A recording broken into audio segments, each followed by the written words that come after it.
부동산 완화 정책들이 이제 앞으로 많이 나올 가능성이 높습니다. 하반기에 반드시 상급 지역에서 먼저 상승이 이어져야만 한다. 시차를 두고 이후에 상승이 되기 때문에 조급하게 우리가 움직일 필요가 없다라는 얘기입니다. 거래가 되길 원하신다라고 한다면 금액을 이걸 조정할 수밖에 없죠.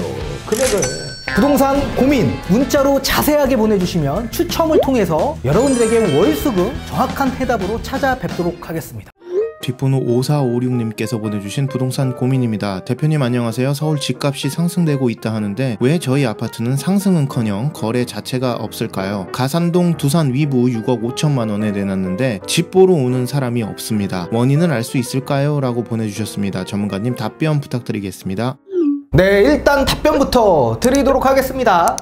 지금 매도 금액을 계속 고수하게 된다고 한다면 매도는커녕 거래되기도 어려울 겁니다. 따라서 급하게 거래를 성사해야만 한다라고 한다면 반드시 금액 조정을 하셔서 욕심을 내리시고 매도 계획을 세우셔야지만 거래될 수 있을 겁니다.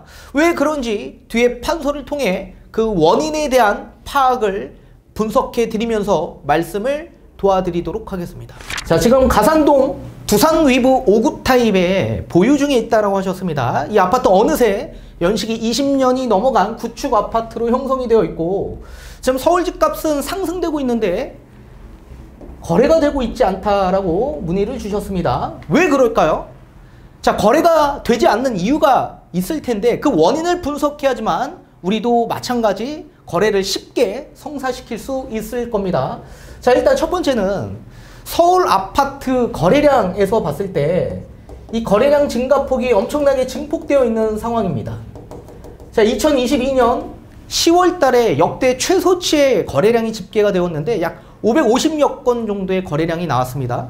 자, 그리고 나서 2023년 4월 달부터 시작해서 3,000건을 돌파하고 5월 달도 3,000건 이상 집계될 가능성이 매우 높아졌습니다. 자, 그만큼 550여 건에서 3,000건까지의 이 증가폭이 엄청나게 폭증했기 때문에 하락을 멈추고 상승으로 전환될 수 있는 그런 모멘텀이 만들어지게 된 겁니다. 자, 그러면서 집값이 반등할 수 있는 계기를 만들게 되었던 거죠. 자, 그렇지만 서울 아파트 평균 거래량으로 봤을 때 이 평균 거래량이 약 5천에서 6천 건 정도가 나오는데 지금 3천여 건 정도밖에 되어 있지 않기 때문에 지금 평균 거래량을 아직도 밑돌고 있는 상황입니다.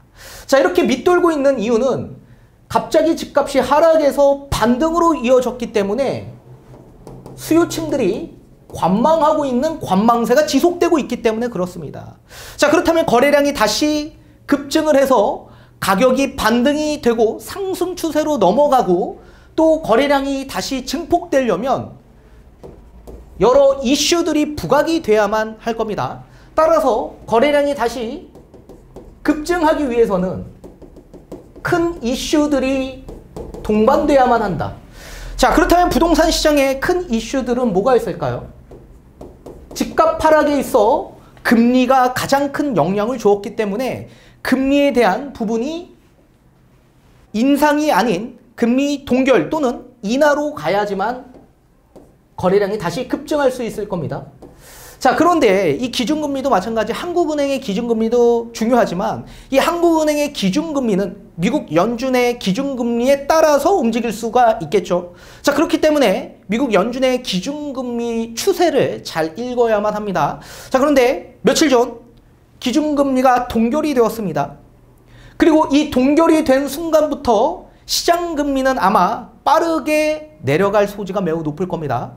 자, 시장금리가 인하가 된다는 얘기는 결국엔 주택담보대출 금리뿐만 아니라 전세자금 대출에 대한 금리도 지금보다 좀 더 내려갈 소지가 매우 높기 때문에 주택을 매수하고자 하는 그 비중에 부담을 내려줄 수가 있는 거죠.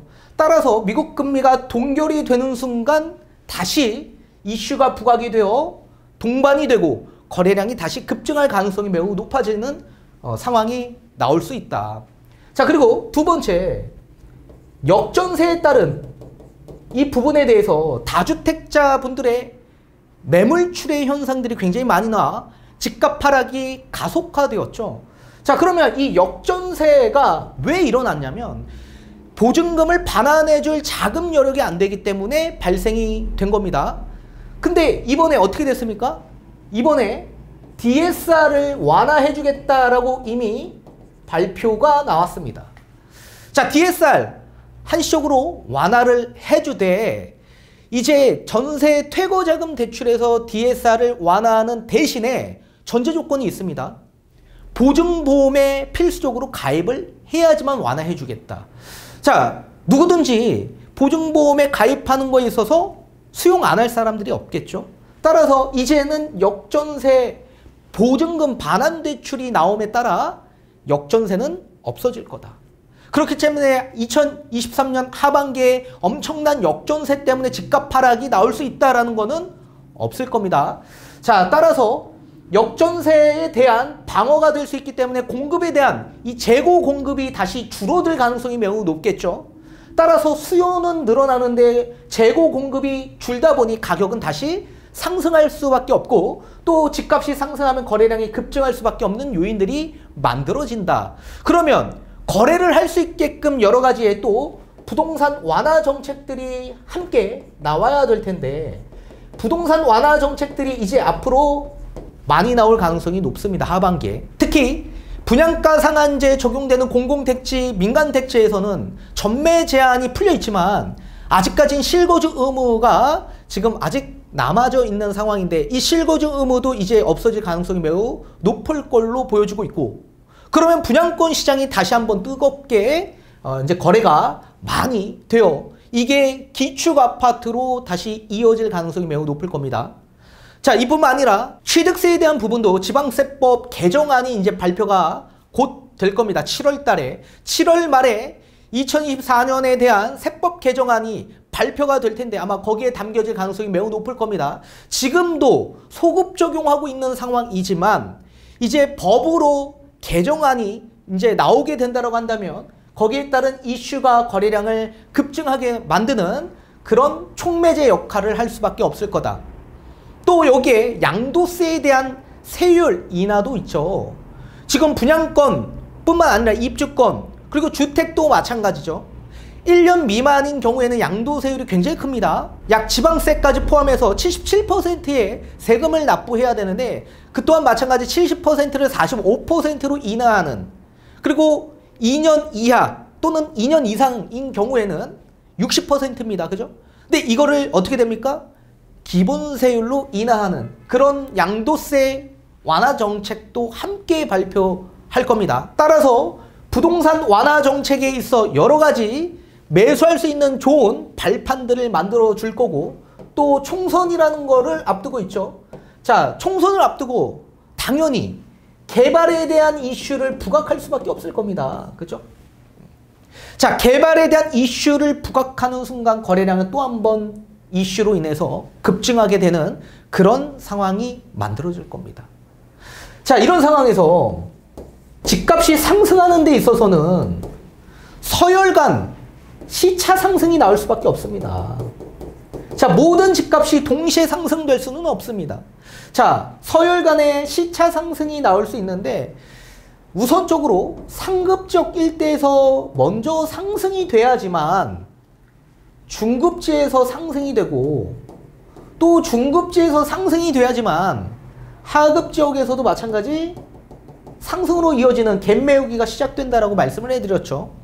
반드시 상급 지역에서 먼저 상승이 이어져야만 한다. 그래서 강남 3구에서 먼저 상승을 할 거다. 그리고 마지막에 상승이 되는 그런 지역은 어디입니까?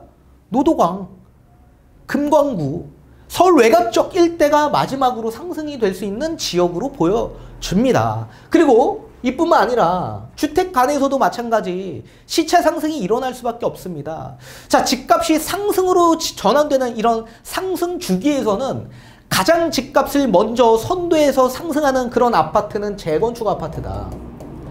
따라서 미래의 가치가 충분히 있고 신축 아파트가 될 소지가 매우 높은 개발에 대한 이슈가 많이 부각되는 이런 재건축 아파트에서 먼저 상승이 일어날 수밖에 없고 그 이후에 신축 아파트에서 상승이 되고 또 그 이후에 준신축으로 넘어가는 상황으로 갈 겁니다. 마지막은 우리 같은 구축 아파트에서 상승으로 이어질 겁니다. 자, 모든 아파트가 집값이 다 떨어졌습니다. 그렇다면 하급지로 들어가는 게 맞겠습니까? 아니면 상급지로 들어가는 게 맞겠습니까?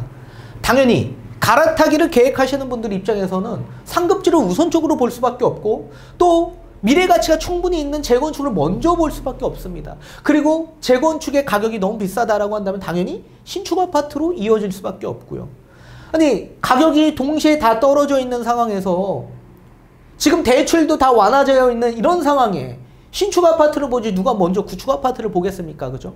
따라서 시차를 두고 이후에 상승이 되기 때문에 조급하게 우리가 움직일 필요가 없다라는 얘기입니다. 조급하게 움직이다가는 어떻게 됩니까? 나중에 올라갈 이 아파트를 우리는 급매로, 그리고 하락된 금액으로 우리가 매도를 할 필요는 없기 때문에 그런 실수가 나오면 안 되겠죠. 자, 그리고 네 번째, 우리 아파트의 시세 파악을 명확하게 할 줄 아셔야만 합니다. 시세 파악. 자, 매도인과 매수인의 가격에 대한 간극이 지금 생겨져 있는 상황이죠. 왜 생기고 있는 겁니까? 집값이 하락에서 상승으로 전환되고 반등이 되다 보니 관망세가 지속되다 보니, 관망이 지속된다는 얘기는 결국 매도인 매수인 간의 가격, 본인들이 원하는 이 가격의 간극의 갭이 커지다 보니까 관망이 될 수밖에 없는 거죠. 이 간극의 갭을 잘 이해하셔야만 한다. 자, 우리 아파트 최고점이 얼마였냐면 7억 4천이었습니다. 7억 4천. 자, 7억 4천인데 지금 직전 바로 앞전에 금액이 얼마에 거래됐냐면 직전 거래가 약 5억 9천에 거래되었습니다. 5억 9천. 그러면 전고점 대비 몇 퍼센트 정도까지 지금 금액이 반등된 겁니까? 약 마이너스 20%대까지, 그죠? 전고점 대비 마이너스 20% 정도까지는 금액이 반등되어 있는 상황이죠. 보통은 30% 이상 지금 집값이 하락되어 있는 상황에서 마이너스 20%까지 지금 반등이 되어 있는 상황이다. 자, 그런데 지금 우리 구독자님은 얼마에 지금 물건을 내놓으셨습니까? 지금 매도 시세를 6억 5천에 내놓으셨다. 6억 5천에. 그렇다면 전고점 대비해서 봤을 때 지금 우리가 내놓는 금액 얼마 수준까지 회복된 금액으로 매도를 계획하신 겁니까? 마이너스 12% 수준까지 전고점 대비 이 금액에 지금 매도를 계획하고 있는 거다. 자, 앞전에 제가 뭐라 그랬습니까? 지금 관망하고 있는 추세다. 그죠? 관망하고 있는 추세에 아직 지금 우리는 하급지역 일대죠. 중급지역 일대가 먼저 상승이 되고 그 다음에 하급지역이 상승이 될 거고, 신축이 지금 상승이 되고 있는 상황이고 준신축도 상승으로 전환되고 있는 상황에서 아직 구축은 상승이 되고 있지 않은 상황이죠. 이런 상황에서 지금 마이너스 12%나 전고점 대비 올라간 금액으로 매도를 계획한다면 지금 매수인 매도인의 간극이 이렇게 커지고 있는 상황에서 거래가 될 수 있냐 이겁니다. 당연히 되기 어렵겠죠. 따라서 거래가 되길 원하신다라고 한다면 금액을 이걸 조정할 수밖에 없죠. 금액을 직전 거래에 맞는 시세에 내놓으셔야지만 거래가 많이 형성될 수 있는 금액대로 될 겁니다. 따라서 나는 지금 당장 난 급하다, 매도를 당장이라도 해야 된다, 거래가 빨리 나와야만 한다라고 한다면 직전 거래에 맞는 수준의 시세에 맞게끔 거래를 하셔야만 합니다. 만약에 지금 당장 난 급하지 않는다라고 한다, 난 무조건 6억 5천을 고수해야만 한다라고 한다면 이런 미국의 금리 동결이 이제 나왔죠. 그러면 큰 이슈로 인해서 거래량이 급증을 할 겁니다. 그리고 이제 역전세에 따른 DSR도 완화가 된다면 이제 거래량은 다시 급증할 가능성이 매우 높아지겠죠. 그러니까 따라서 이런 것들이 이제 정책으로 나와야 되고 실행이 돼야지만 이제 거래량이 급증할 수 있는 겁니다. 그렇다면 조금 더 기다려 볼 필요가 있는 거죠. 따라서 나는 지금 당장 급하다, 그러면 직전 거래에 맞는 금액을 욕심을 좀 내리시고 매도를 계획하셔야 되고, 만약에 그렇지 않다, 6억 5천에 무조건 난 고수해야 된다, 그럼 기다리셔야만 합니다. 기다릴 필요가 있고 또 그럴 여유를 가지셔야지만 거래가 되는 거지. 지금 뭐 금액은 고수하고 있는데, 높은 금액을 고수하고 있는데 난 지금 빨리 팔아야 돼. 너무 조급하고 여유도 없이 지금 보이는 겁니다. 따라서 항상 시차를 둔 상승이 나올 수 있기 때문에 기다릴 필요가 있고 기다려야지만 정상적으로 가격이 올라갈 거다. 그렇게 설명을 드리도록 하겠습니다.